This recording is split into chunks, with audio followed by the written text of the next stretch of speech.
महात्म्य। धर्मदत्त बोला,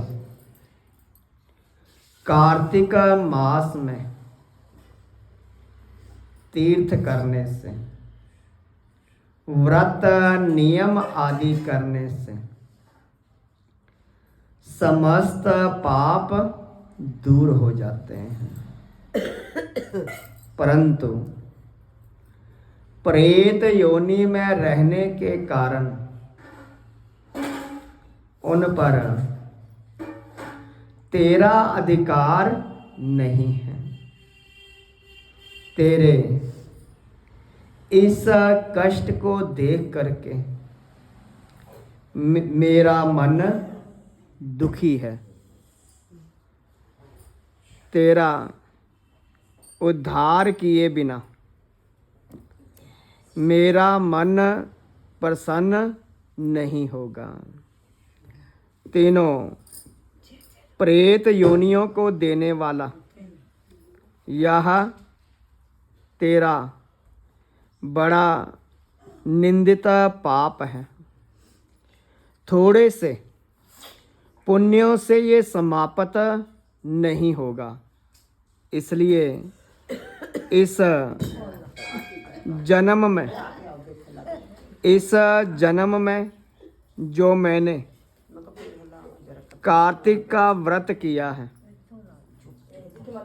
इसके आधे पुण्य के फल से तो उत्तम गति को पाएगी। नारद जी बोले कि ये कह करके धर्मदत्त ने 12 अक्षर मंत्र को सुना करके जो तुलसी युक्त जल उसके ऊपर छिड़का, तब वह प्रेत योनि से छूट गई।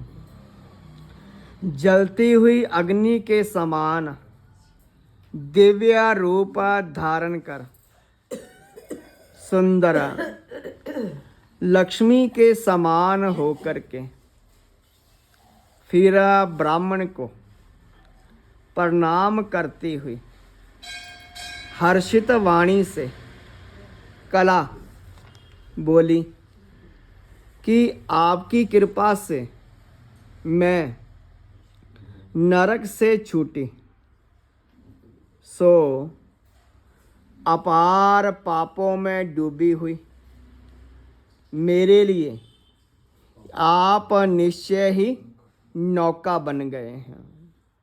नारद जी बोले कि कला ने विष्णु के रूप को धारण करने वाले देवताओं समेत प्रकाशमान विमान को देखा। तब धर्मदत्त ने विमान को आश्चर्यपूर्वक देखा और विष्णु रूपी उन गणों को प्रणाम किया। उन दोनों द्वारपालों ने उस धर्मदत्त को उठा करके उसकी प्रशंसा करके धर्म युक्त वचन बोले।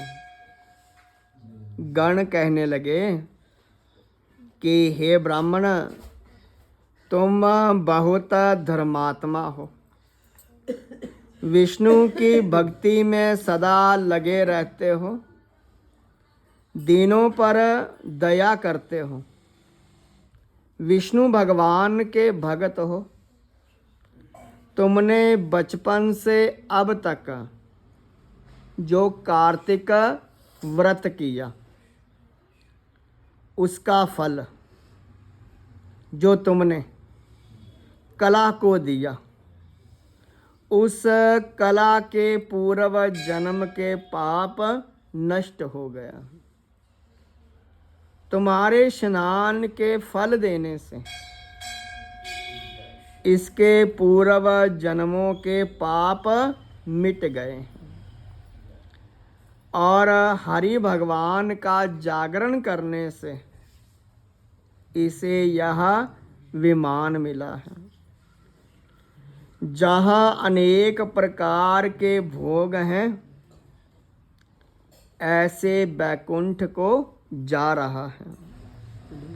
तुमने कार्तिक में दीप दान किया था,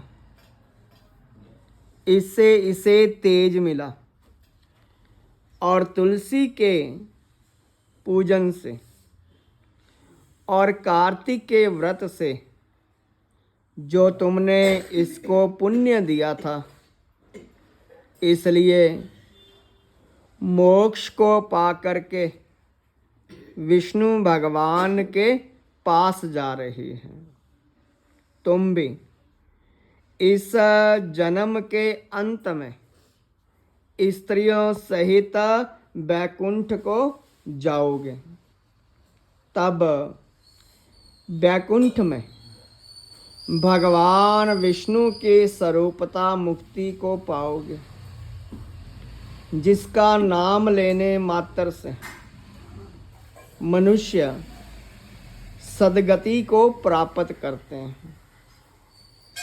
जैसे मगरमच्छ से पकड़ा हुआ हाथी मुक्त होकर के भगवान के समीप गया और उनका गण कहलाया। तुमने विष्णु भगवान की जो पूजा की है, सो कई हजार वर्ष तक दोनों स्त्रियों सहित भगवान के चरणों में निवास करोगे।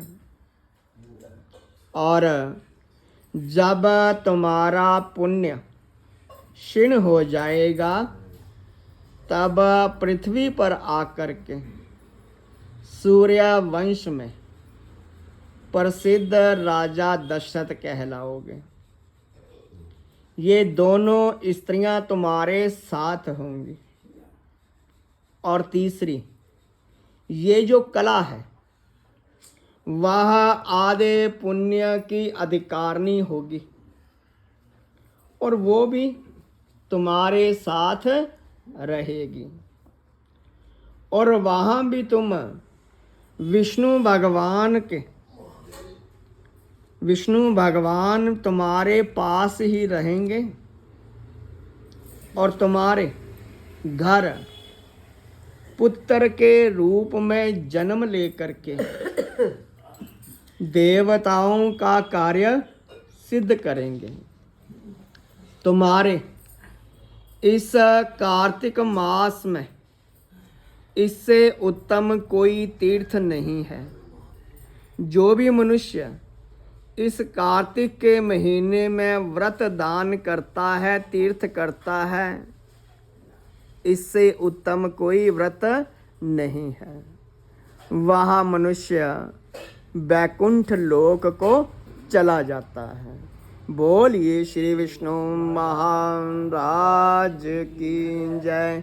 कथा विराम होता है, सुनिए वीर।